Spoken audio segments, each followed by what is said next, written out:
Gold, trusted gold buyers. మీరు తాకట్టు పెట్టిన బంగారాన్ని విడిపించి ఈ రోజు ఉన్న మార్కెట్ ధరకు కొనబడను.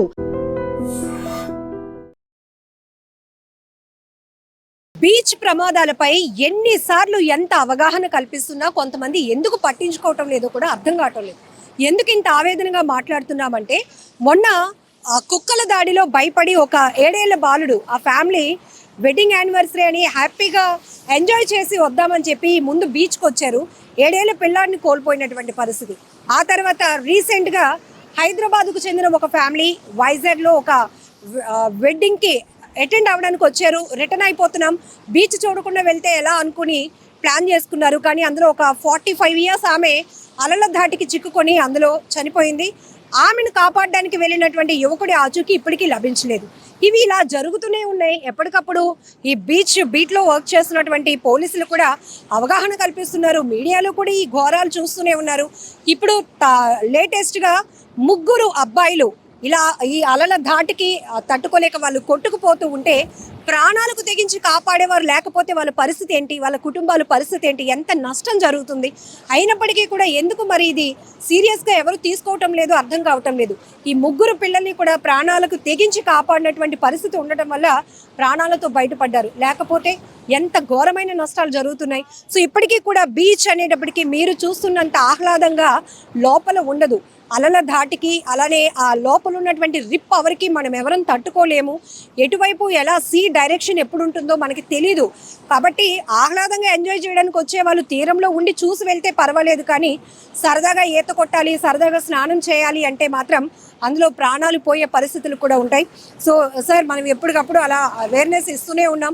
ఏం జరిగింది సార్? మొన్న 3 పిల్లలు ఆ వీడియోలు చూస్తూ వాళ్ళు కొట్టుకుపోతూ కాపాడండి అంటూ కేకలు పెడుతున్న మాటలు ఇంకా మనకి చెవుల్లో వినపడుతూనే ఉన్నాయి.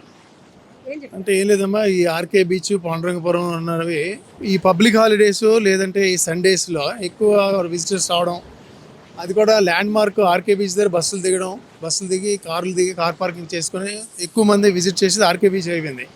అయితే ఇక్కడ కనీస జాగ్రత్తలు ఎందుకు తీసుకెళ్ళిపోతున్నారంటే వాళ్ళకి అవగాహన ఉంటుంది. ఏదో సముద్రంలో అన్న తర్వాత ఏదో నదిలో ఈత కొట్టినట్టుగా లేదంటే వేరే చోట నూతిలో ఈత కొట్టినట్టుగా స్టేబుల్గా ఉంటుందేమో, ఏం జరగదులే, అది భూమి తగులుతుంది, ఆ డెప్త్ అనేది ఎస్టిమేట్ చేయలేక చాలామంది ట్రాప్లో పడిపోతున్నారు. ఈ సముద్రంకి వచ్చేసరికి అక్కడ కరెంట్, మన భాషలో చెప్పుకుంటే కరెంట్, దాన్ని రిప్ అంటారు. ఆ రిప్లో అది ఆటోమేటిక్గా 4 అవర్స్ లో టైడ్, 4 అవర్స్ హై టైడ్ అంటారు అనమాట. అదొక భాష సముద్రంలో. 4 అవర్స్ ముందుకు వస్తుంది సముద్రం, ఇంకో 4 అవర్స్ బ్యాక్ వెళ్తుంది. 4 అవర్స్ ఫోర్స్ అది భూమి కక్షల ఆధారంగా అది ఏర్పడుతుంది. ఈ విధంగా ఏర్పడినప్పుడు కరెంట్ అనేది కూడా ఆటోమేటిక్గా ఏర్పడుతుంది. ఆ కరెంటు ఎప్పుడు ఏర్పడింది అనేది సముద్రంలో నిత్యం ఏర్పడుతుంటుంది. అందులో కనుక ఒకసారి వెళ్తే ఆ గావరాలు వచ్చి ఆ గావరాలు ఎదురడానికి ప్రయత్నించి అలసిపోతారు మనిషి. ఈ అలసిపోయినప్పుడు ఆ కరెంట్ ఎంతసేపు ఉండదు, 1 మినిట్ ఉంటుంది. 1 మినిట్ తర్వాత సుడి అనేది వదిలేస్తుంది. ఆ టైంలో అలసిపోయి రేపు సుడి వదిలిన తర్వాత మళ్ళీ ప్రయత్నిస్తాడు అతను ఒడ్డుకు రావడానికి. అప్పుడు ఇంకా అలసిపోవడం, రిప్పులో అలసిపోవడం వల్ల ప్రయత్నం ఇంకా మరి అతను సక్సెస్ అవ్వక కెరటాల మధ్య మునిగిపోవడం అవుతుంది. అయితే మేము దీనికి ప్రకాశంగా చాలామంది లైఫ్ సేవింగ్స్ చేస్తున్నాము. బీహారు, ఛత్తీస్గఢ్ తర్వాత చాలా చోట్ల నుంచి విజిటర్స్ వస్తుంటారు. వాళ్ళకి అలాగే అవేర్నెస్ చేస్తుంటాం. అలాగే జీవీఎంసీ నుంచి రౌండ్ ద క్లాక్ మ్యాక్సిమం 9 తర్వాత ఉండరండి. రౌండ్ ద మార్నింగ్ 6 నుంచి నైట్ 9 వరకు షిఫ్ట్ల వారీగా జీవీఎంసీ వారు స్విమ్మర్స్ని ప్రొవైడ్ చేశారు. వాళ్ళని మెయింటైన్ చేయడం, వాళ్ళని పర్యవేక్షించడానికి మెరైన్ పోలీసులు ఎప్పటికప్పుడు చూస్తుంటే వాళ్ళే లైఫ్ సేవింగ్స్ వారానికి 1-2 సేవ్ చేస్తున్నారు. ఎప్పుడో అడపా మరి ఇంకా వాళ్ళకి మరి సేవ్ చేయలేని పరిస్థితుల్లో మునిగిపోవడం జరుగుతుంది. ఎక్కువ పాటుపడేది ఈ జీవీఎంసీ స్విమ్మర్స్. ఇప్పుడు నిన్న జరిగిన సంఘటనలో ఈ నలుగురు స్విమ్మర్స్ మంచి పట్టుదలతో కుర్రాన్ని కాపాడడం జరిగింది. నేను వచ్చిన 4గురిలో, అందులో ఇతను కూడా కళ్యాణం ఈరోజు షిఫ్ట్ డ్యూటీలో ఉన్నాడు. ఇప్పుడు గ్రేట్ జాబ్ కళ్యాణ్ గారు. జనరలీ ఇప్పుడు వెదర్ కండిషన్స్ వల్ల సీ మరింత రఫ్గా ఉంది. ఆ విషయం చాలా మందికి తెలియట్లేదు.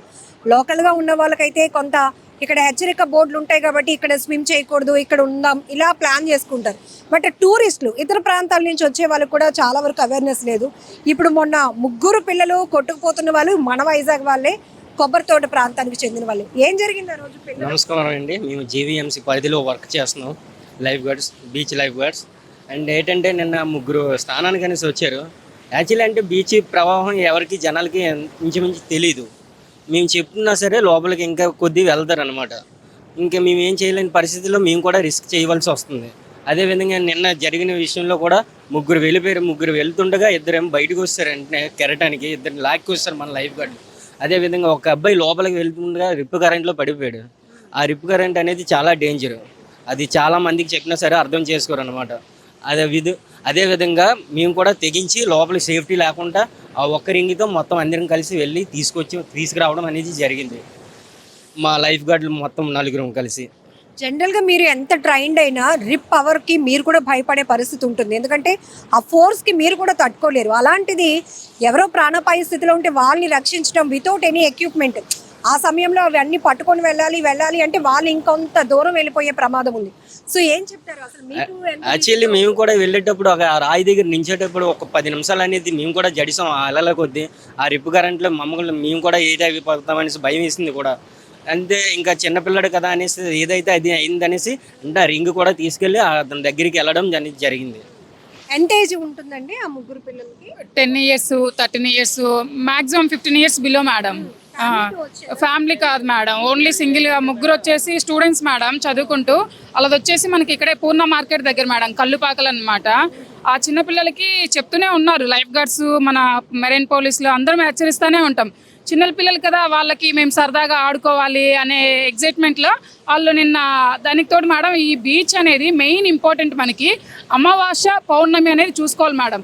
ఆ 2 రోజులు వచ్చేసి మనకి ఈ అలలు వచ్చేసి ఆటుపోట్లు అనేటివి చాలా ఎక్కువగా ఉంటాయి.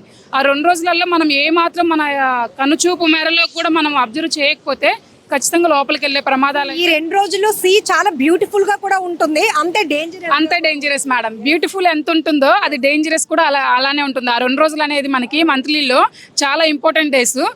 అదేవిధంగా మనకి జీవీఎంసీ లైఫ్ గార్డ్స్ అనేది, మన మెరైన్ పోలీసులు, మన 3 టౌన్ పోలీసులు వాళ్ళు కూడా ఉంటారు బీచ్లో. ఎప్పటికప్పుడు మనమైతే కనుక అనౌన్స్మెంట్ చేస్తూ సందర్శకులు లోపలికి వెళ్లకుండా వాళ్ళకి ఏమైనా జరగకుండా అనేది చూసుకుంటూ ఉంటాం మేడం ఇక్కడ. నిన్న అనేది మొత్తానికైతే కనుక ఆ బాబు బతకడానికి దేవుడు గాడ్ మేడం నిజంగా. ఎందుకంటే లోపలికి అంత లోపలికి వెళ్ళే ముగ్గురు మా లైఫ్ గార్డ్స్ అనేసి నిన్నటికి మాత్రము వాళ్ళకి దేవులతో సమానం మేడం నిజంగా. ఎందుకంటే వీళ్ళ ప్రాణాలను లెక్క చేయకోకుండా లోపలికి వెళ్ళిపోయారు. Same 1 week back madam incidents మనకి పాండురంగాపురం దగ్గర ఒక ఇన్సిడెంట్ జరిగింది. ఒక పెద్ద ఆవిడ హైదరాబాద్ నుంచి వచ్చారు. ఆ రోజు అక్కడ స్విమ్మర్స్ కానీ మేము 1 side వచ్చేసాం. అంటే ఇప్పుడు బీచ్కి 50 meters ఇక్కడ డ్యూటీ చేస్తే మనం ఇక్కడ వరకు డ్యూటీ చేయాలి. మేము ఇటు సైడ్ వచ్చేసరికి అటు సైడ్ జనాలు వెళ్ళిపోతారు లోపలికి. ఆ రోజు సిచ్యువేషన్ అదే మేడం. మేము అక్కడ చెప్పొచ్చాము, ఇక్కడికి వచ్చేసరికి ఆవిడ పెద్ద ఆవిడ వచ్చింది. జస్ట్ అలా లోపలికి వెళ్ళగానే ఆవిడ ఇదైపోయింది. పబ్లిక్ ఏడ్ చేశారు, అతనికి చెరువులో ఈతొచ్చు అంట. కానీ అతను ఏం చేశాడు, ఆవిడని సేవ్ చేయాలనే విషయంలో అతను వెళ్ళిపోయి అతను లోపలికి వెళ్ళిపోయాడు. అది డబుల్ డెత్గా మారింది. చెరువులో ఈత కొట్టడం ఈజీయే, బావుల్లో ఇవి, కానీ బీచ్లో స్విమ్ చేయడం అనేది చాలా వరకు కష్టం, అది చేయలేరు. ఇదే చాలా క్లారిటీ. ఇప్పుడు మీ ముందు అంటే ఎవరైనా హెల్ప్ చేయాలనుకుంటాం, కానీ సీ దగ్గర మనం అస్సలు సాధ్యం కాదు మేడం. లైఫ్ గార్డ్స్ ఉన్నా కూడా ఆ సిచ్యువేషన్లో వీళ్ళ ప్రాణాలు అంటే వీళ్ళ మా జాబ్ అలాంటిది కాబట్టి ప్రాణాలకు తెగించి చాలా మందిని కాపాడడం జరుగుతుంది. కానీ పబ్లిక్ మాకు చెరువులో ఈత వస్తుంది, సముద్రంలో చేయలేమా అనేది అయితే నాట్ ఇంపాసిబుల్ మేడం, సీలో మాత్రము. అలాగా ఆ రోజు మనకి పాండురంగపురం దగ్గర డబుల్ డెత్ చూడాల్సింది వచ్చింది మేడం. ఆ రోజు మన లైఫ్ గార్డ్స్ ఉన్నా కూడా తమరు వచ్చినప్పటి నుంచి చూస్తున్నారేమో, సీ అనేది చాలా రఫ్గా ఉంది. అక్కడి వరకు వచ్చేసింది మేడం, అక్కడి వరకు వచ్చేసింది ఇప్పటి వరకు అయితే కనుక. సీ మీరు జనరల్లీ రోజు అబ్జర్వ్ చేస్తూ ఉంటారు కదా, పిల్లలు కూడా పెద్దవాళ్ళు కూడా పిల్లల్లా మారిపోతారు బీచ్ దగ్గర. Compulsory madam. అంటే వాళ్ళకి వీకెండ్ వస్తుంది ఒక సరదా మేడం, మేము బీచ్కి వెళ్తున్నాము, నలుగురికి చెప్పుకోవాలి, సరదాగా ఎంజాయ్ చేసాము అనే కాన్సెప్ట్లో వాళ్ళు ఏం చేస్తున్నారు, వన్స్ లోపలికి అడుగు పెట్టాక వాళ్ళు ఏం చేస్తున్నారో వాళ్ళకి తెలియదు మేడం. ఆ ఎంజాయ్మెంట్గా ఫీల్ అయిపోతారు సముద్రంలోకి ఒకసారి వచ్చిన తర్వాత. మనం పబ్లిక్ ఎంతసేపు చెప్పినా వాళ్ళు ఏంటంటారు, మేడం మేము దూరం నుంచి వచ్చాము, మమ్మల్ని ఎంజాయ్ చేయనివ్వరా, మీరేంటి మేడం ఆర్గ్యూ చెప్తారు, మాకు తెలుసు మేడం, మేము లోపలికి వెళ్ళాం మేడం, మేము జాగ్రత్తగా ఉంటాం అని చెప్తూనే ఉంటారు. కానీ నీళ్ళలో సరదాగా ఏమవుతుందంటే ఇక్కడ ఉన్న కాసేపు ఇంకొంచెం లోపలికి వెళ్తే బాగుంటుంది, ఇంకొక స్టెప్ వేద్దాం లోపలికి, ఇంకా బాగుంది. ఇంకా ఆ అలల తాకిడికి ఏమైందంటే మనుషులు ఫ్లోటింగ్ అనేది ఎక్కువ వచ్చినప్పుడు వాళ్ళు సరదాగా లెగుస్తూ ఉంటారు కదా మేడం. ఆ ఫీలింగ్ కోసం వాళ్ళు లోపలికి వెళ్దామనే ఫీలింగే ఉంటుంది. ఆ సిచ్యువేషన్లో కనుక జాగ్రత్తలు పాటించకపోతే కనుక మాకు లైఫ్ గార్డ్స్కి అందరికీ చాలా ఇబ్బంది అవుతున్నాయి మేడం ఇక్కడ. సో ఇదండి మనం ఎప్పటికప్పుడు ఇస్తున్నటువంటి ఇన్ఫర్మేషన్లో అమావాస్య పౌర్ణమికి బీచ్ ఆటుపోట్లు చాలా ఎక్కువగా ఉంటాయి. సో ఇప్పుడు డ్యూ టు వెదర్ కండిషన్స్ కూడా మనకి ఎప్పటికప్పుడు వాతావరణ శాఖ హెచ్చరిస్తూనే ఉంది. అయ్యో అసలు మత్స్యకారులే రోజు సముద్రంపై ఆధారపడి జీవించేవాళ్ళు, అలాంటి వాళ్ళు కూడా మీరు వేటకు వెళ్ళొద్దు అని హెచ్చరిస్తుందంటే మనం అక్కడే అర్థం చేసుకోవచ్చు. అలా అని సరదాగా వచ్చిన వాళ్ళు బీచ్లో దిగండి అని అర్థం కాదు కదా. ఎప్పటికప్పుడు ఎందుకంటే ఇంత ఆవేదనగా చెప్తున్నాం. విశాఖ అనేది అందరూ కూడా tourist place, the best place అంటే ముందు బీచ్. ఎన్నిసార్లు చూసినా బోర్ కొట్టలేంది, ఎన్నిసార్లు వెళ్ళినా ఇంకా ఇంట్రెస్ట్ వచ్చేది బీచ్ ప్లేస్. ఇలాంటి చోట ప్రమాదాలు జరుగుతూ ఉంటే చెప్పడానికి, చూడటానికి, వాళ్ళు కాపాడడానికి వెళ్ళి ఒక్కొక్కసారి ప్రాణాలతో వాళ్ళని ఒడ్డుకి తీసుకురాలేనటువంటి పరిస్థితిలో ఉన్న మా అందరి ఆవేదన ఇదే. సో ఆహ్లాదకరమైనటువంటి బీచ్ ప్రాంతాన్ని అంతే ఆహ్లాదంగా ఎంజాయ్ చేద్దాం, విషాదాలు జరగటానికి ఎలాంటి తావు లేకుండా చేద్దామనే కాన్సెప్ట్తోనే ఇంత ఆవేదనగా మీ అందరికీ కూడా ఇన్ఫర్మేషన్ షేర్ చేయడం జరుగుతుంది. Thank you so much. And for more videos, Please subscribe to iDream. Please subscribe to iDream. Please subscribe iDream. And please subscribe to iDream. For more videos, subscribe to iDream. please like, share and subscribe to the channel. Congratulations, iDream. Subscribe to iDream. Subscribe to iDream. So subscribe to iDream Media. iDream ki iDream team andarki huge congratulations. Please subscribe iDream Media. Please subscribe to iDream. Subscribe iDream. Please subscribe to iDream. iDream అంటే నా కళల channel subscribe చేసుకున్న నోరు తిరుగుతలేదు, మీరైతే గంట గుర్తు కొట్టండి. For more such videos, please subscribe to iDream. Subscribe to iDream. Please subscribe to iDream. Please subscribe iDream Media. Please do subscribe to iDream. Please subscribe to iDream Media. For best entertainment and information, please subscribe iDream. And don't forget to subscribe to iDream.